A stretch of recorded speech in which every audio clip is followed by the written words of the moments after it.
All right, we are back with a little bit of a different story than we had last night, that is for sure. Nick Kirby, welcome aboard. This is probably the first time we've joined on similar to in our own house to where the Reds have lost. We knew it was coming.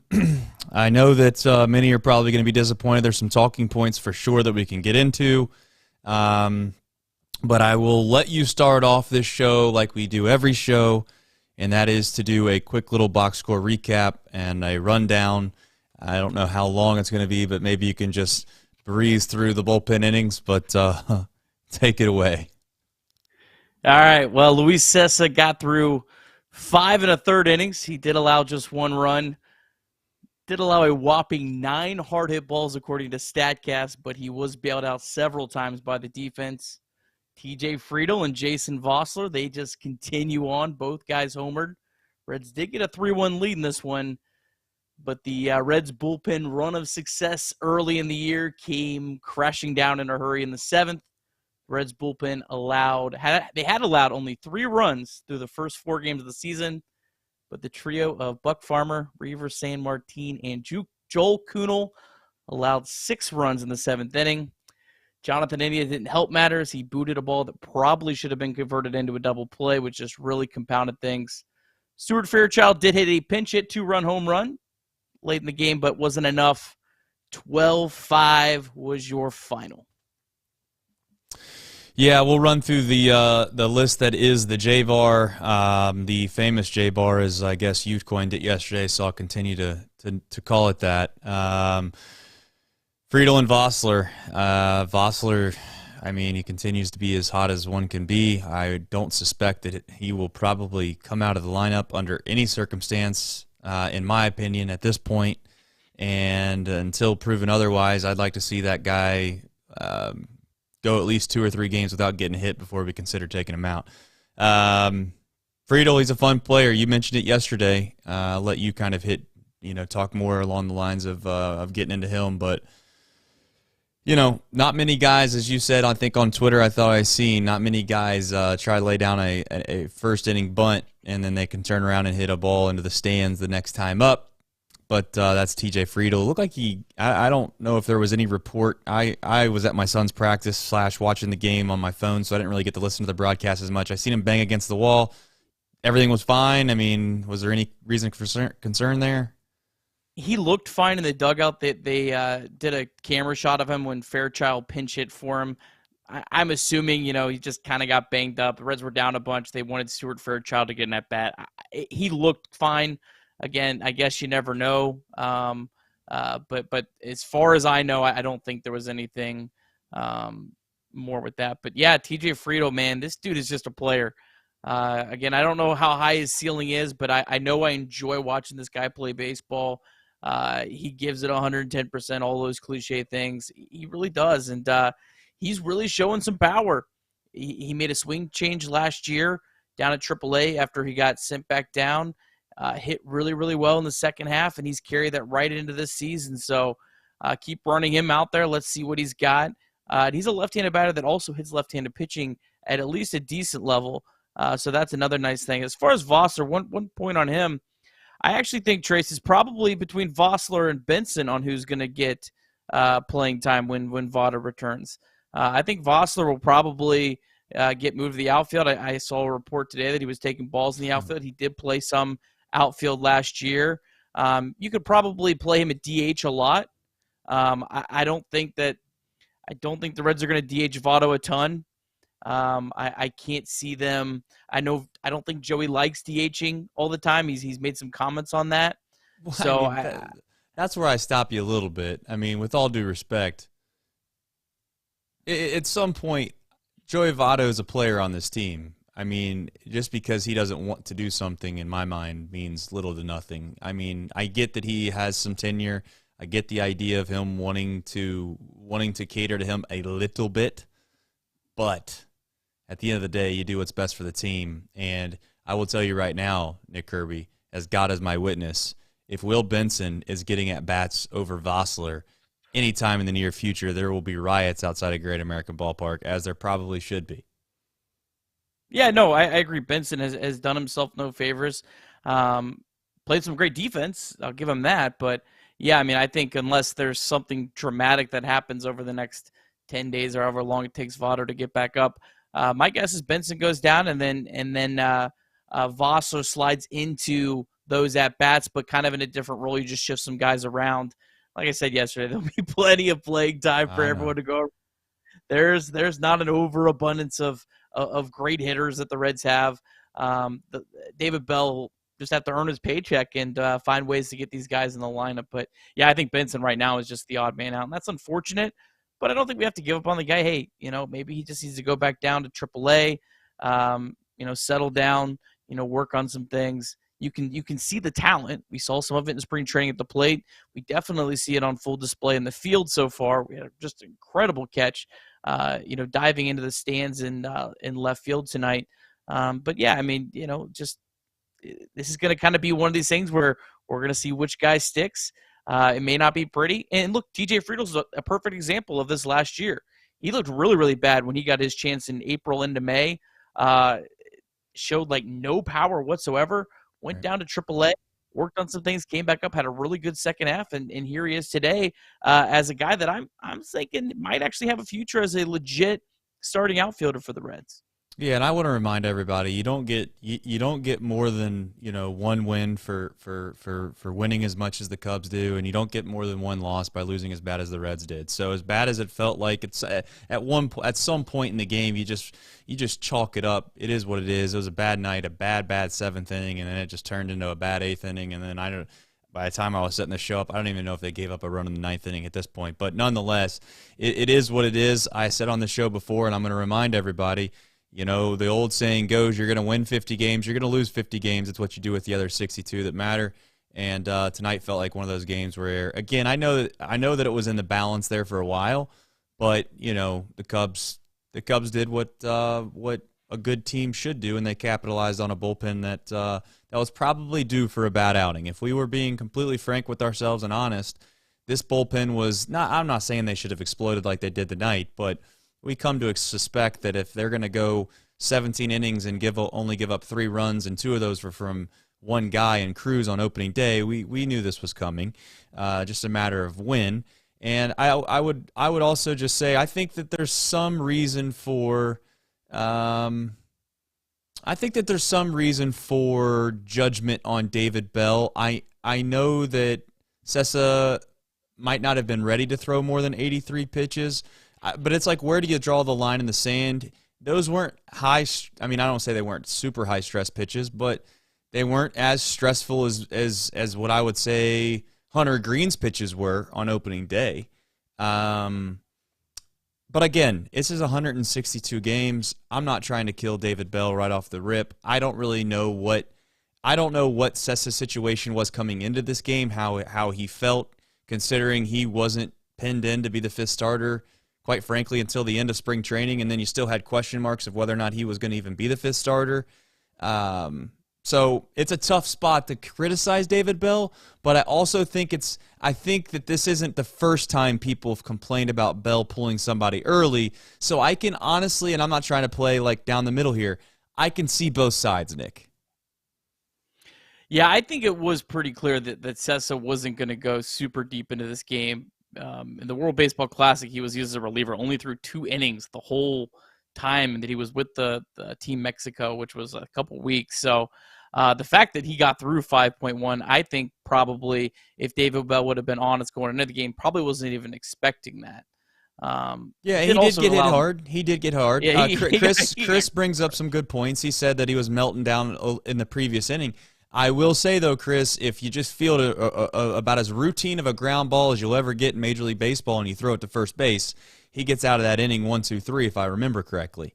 That inning got extended because they couldn't catch the baseball. So I'll give Sessa a little bit of a pass on the fact that he did struggle the previous inning. But nonetheless, it is what it is. If David Bell pulls him and the bullpen comes in, you could make the argument that David Bell went to his most consistent and strongest thing that he's had all year, which was his bullpen. And if they were to go out there and throw 3 scoreless innings, and everybody would be singing the praises of David Bell, and that's just how this goes. We get it. However, there is something to be said, and I am on the side of letting guys probably pitch a little bit longer than he has lately. And I say lately, not just this year, but maybe in years past. But again, I'm not going to criticize him significantly for this decision because at the end of the day, I don't know what the situation was with Sessa, period. And I think you can make the argument that he was wearing down a little bit regardless. But again, I got to remind everybody, and I know that people sometimes can get frustrated by the way that the bullpen can pitch, and you feel like you had a chance to win tonight, and then all of a sudden, next thing you know, you didn't. But there's 162 of these games, guys, and we can't expect the pitchers to throw 115, 120 pitches every night. So any more thoughts on the bullpen, Nick? Well, just one quick point. I mean, I think this just goes back to last night, how crucial it was to win last night. You have to win those games where the game's in the balance. This night was not the Reds' night. Just too many guys just didn't have it pitching-wise. So, we said going into the series, split the Overton Sessa. They split. Now you have Hunter Green. And the Reds need a big start out of Hunter Green tomorrow. This is the start that he needs to win this year. He needs to pitch well, and we'll kind of see what he's got. You want to talk about the defense? It was, man, I put it in the J bar because early in the game there was some just incredible defensive plays. Friedel made a really nice catch. Benson made a nice catch. Newman made a really good play earlier, and then Newman made a kind of a rough play. India made a good play earlier, then he made a really, really bad play that really compounded that bad 7th inning. Yeah. What was your kind of overall thoughts on the defense tonight? This is more of a gut. I don't have any analytics to back this up, and in fact, I would implore the folks that are into analytics. I'm not against them. It's going to take me a little bit to learn all the different types of analytical measures that are used. I think that I will probably buy into some of those metrics and probably start to dive into analytics a little bit more and more as I start to, as I said before, dive back into baseball again. But just from my eyes, to be honest with you, when Newman's playing shortstop and obviously India's playing second base, and I want to give Jonathan India about as much praise as I possibly can before I say what I'm about to say, because I think that he is a leader on this team, and Jonathan India is a big part of why we're at least where we're at. I mean, he's hitting the cover off the baseball. He's not only just leading off the games, but he's setting a tone when he leads these games off the last, 4 or 5 games that we've played now. So I give India as much praise as I possibly can. His defense at times, just from the eye test, it's a little rough around the edges, if we're being frank.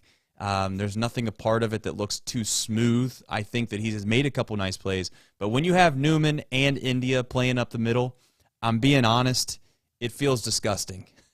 It feels like there's not a whole lot of range. Do they catch the ball? Yes, maybe if it's hit right at them. But again, I don't have any analytics to back this up. I am okay by being corrected. If someone wants to DM me or they want to send me some messages on telling me why I'm wrong, that's fine. But when I watch these games, genuinely there's balls that are hit on the screen, and I'm like, that should be an out. And Newman's not even getting a glove on it. Now, I know some of that's defensive positioning, but But I'm just saying that that's my overall thought on it. And I've said this before. The two most important positions, or three most important positions on a defense, are obviously your middle infielders and then your center fielder. And and Friedel's been playing a good center field, so I don't want to sit here and act like that's been a sour spot. But I'm open to Nick. I have a question for you, since you're a little bit of an analytical guy, obviously, and maybe there's people in the chat. Maybe I'm making an idiot of myself for saying this out loud. Is there some kind of analytical measure on the velocity of a baseball hit, where the position player is actually standing at said time of hit, and some kind of range component that goes with that? Is that something that the computer folks have figured out yet, or not? Because I want to see that on Newman in India personally. Yeah, I mean, I wouldn't look at any. There's nothing like on any individual plays, but the best analytical defensive measure that they've come up with is something called outs above average, which is on Statcast, which is factoring in all of those different things.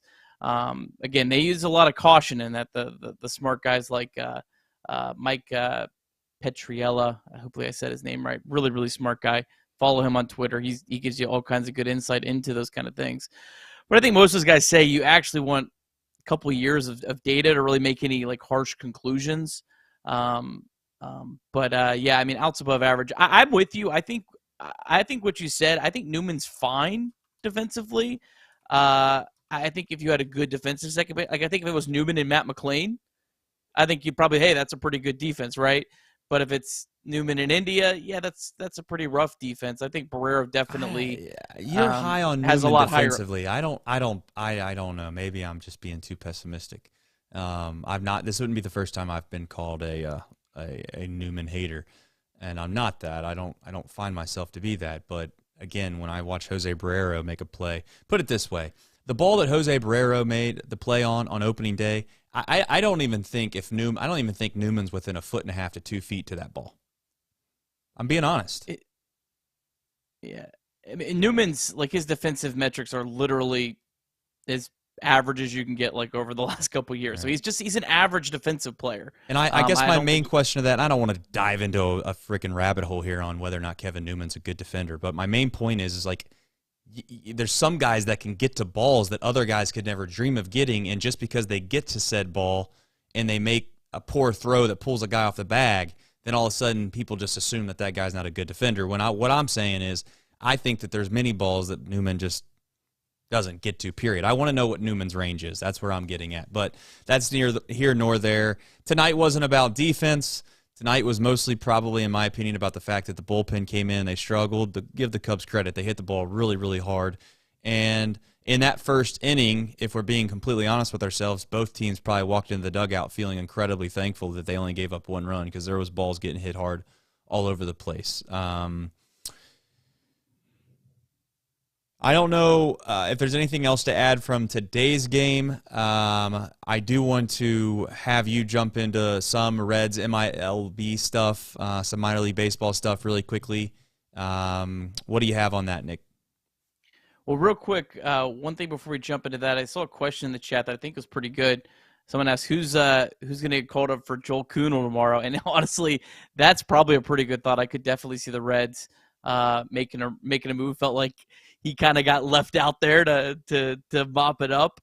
So I was kind of looking through as we're talking here. Some guys that are on the 40-man that didn't pitch tonight: Ricky Karcher, Bennett Sousa. Those would probably be the two guys that I would say have the best chance of maybe getting called up. So just to answer those questions, obviously you want to look for a guy that's on the 40-man roster and a guy that didn't pitch tonight. Those are two guys that didn't pitch tonight for Louisville for that. But, yeah, 1 second here. Let me dive into some Reds minor league. A lot of stuff today as I'm messing up the J-bar. Disgracing the J-bar over here. But, yeah, a lot of good stuff today in the minors. 7-2. Louisville Bats beat the Indianapolis Indians tonight. That was the home opener for Louisville. Votto had a hit. Matt McLean, pair of doubles, Trace. He's hitting well, man. He's a Major League Baseball player. I'm going to tell you that. I don't know how many times I got to do this. I'm not going to do it every single show, because people are going to think that maybe I'm related to Matt McLean.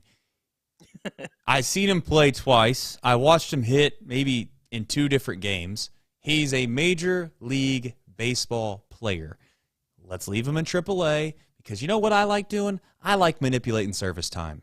I like it. And you know what? It's okay to do that. I'd like for someone to come out, someone just come out in the front office one day, and I hope they just say that out loud instead of everybody being like, "No, we're not bringing him up." They did. He's not ready. Did they finally do it? Did they just say, "Hey, we're not bringing him up till this date," or what? Yeah, the Mariners owner said that about Jared Kelnick. Basically said they were manipulating service time. He got the boot. Oh, well, maybe you should. Out. Yeah, so you don't. That's what's wrong with our country is you can't be honest. There's not to get political, but Jiminy Christmas. I mean, just he's telling you the truth. I mean, you want to sit around and act like this guy's not good enough? Matt McLean, he's not good enough to play at the major league level. Okay, yeah, that's fine. Yeah, but no, we're gonna manipulate it. Yeah, I'm excited about McLean. I can't wait for him to get up here. Again, I don't think they need to rush it. I don't think I think you have enough guys right now that you want to get looks at. Right. There's not like a glaring hole right now for Matt McLean, which is cool, I guess. You might not have thought that 3 or 4 weeks ago, but yeah, unless again, Matt McLean, unless he can pitch, because there's a 4th starter spot right now that we could probably use some help in. And then the other guy, just to touch on from the Bats game tonight, Tony Santillan made his debut. Threw a shutout inning, 2 strikeouts, hitting 96 on the gun. So in terms of guys that can help out this bullpen, there's one right there that hopefully it's a quick rehab. I'm sure they're not going to rush him. He missed a lot of time last year coming back from an injury, but that is a guy that should be here soon. And then just some other notes on the minors, Trace. Rosters were announced all over. So just to kind of headline some of the roster moves. Noelvi Marte, Andrew Abbott, Connor Phillips, Reese Hines, they're headlining the guys going to Chattanooga. Their first game is on Thursday. Dayton Dragons, Edwin Arroyo, Jay Allen, Austin Hendricks, headlining the group there. Their first game is on Thursday at Lake County. I'll be there getting my first taste of Edwin Arroyo, so really looking forward to that. I'm looking forward to that. And then Daytona, I tell you what, Trace, this is as loaded of a low A roster as you can have. Cam Collier, Sal Stewart, Carlos Jorge, Victor Acosta, Logan Tanner, Ariel Monte. I'm not going to say this guy's name, I'm going to butcher it, and Lionel Richardson. There's like 8 guys that are in the Reds top 30 prospects that are in Daytona to start the year. So that's pretty exciting.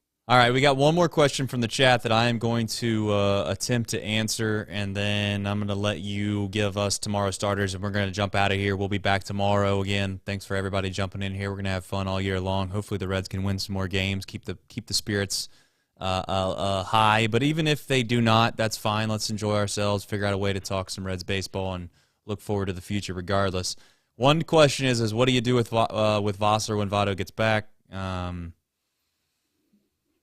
I don't see how you don't continue to let Vossler play first base personally. I also know that if there are some injuries or some guys start struggling, the fact that there's flexibility with Vossler will allow him to go play different positions. But maybe I'm superstitious, but I also don't even know if it's superstitious as much as just being a human being. I don't really want to mess with what's going on right now with Jason Vossler, regardless of what happens. Like, if he's used to playing first base right now and he's hitting really well, and he's going to play first base, and he's going to hit really well until he proves that he can't. And you know what? I'll say something else. I think defensively, don't have anything to back this up, defensively, right now, at this very moment, he's proven to me, or he looks to me, to be a better defensive first baseman than anybody that we would have as an option to be there. So I would leave him there. Wouldn't touch him. And I know that Joey Votto says he doesn't like DHing. Well, until this guy that's been hitting the cover off the baseball proves that he can't do that anymore, which I'm guessing, if we're being frank, will happen at some point. Probably going to happen. I'm leaving him there. So that's my thought. I'm not saying that's the right answer, but that's the answer I'm going with. Yeah, Vossler's been great. Hey, just excited to see what we can get out of him. I think they'll find plenty of spots All right, tomorrow's starting pitching matchup. We need it. We need a big start from Hunter Green tomorrow. This is just a big start for him. This is the kind of start you need him to come out and pitch well in. Marcus Stroman looked really, really good in his first start against the Brewers. Struck out 8. And he's not even a high strikeout guy, so he's pitching well. But that's a guy that I think this is a good matchup for the Reds. Hopefully they can come out with a win. 12:35 tomorrow. Trace, we trying to go live right after it, or what are we doing tomorrow? Yeah, that is the plan. I know right now we're probably going to make a decision here soon whether or not we go down there. My kids are on spring break. I have a babysitter for my 2-year-old, so the chances are very high that I'm going to go down there. So we might have to break out the production from your side of things. We'll see how that. We'll see. We'll talk after the show what that looks like. But yeah, we're gonna go live right after the game. Talk just like we always do, and hopefully it's after a Reds win, because at the end of the day, Hunter Green is coming off what I would consider probably not his best start, and Marcus Stroman's off the best start that he's ever had in his entire life.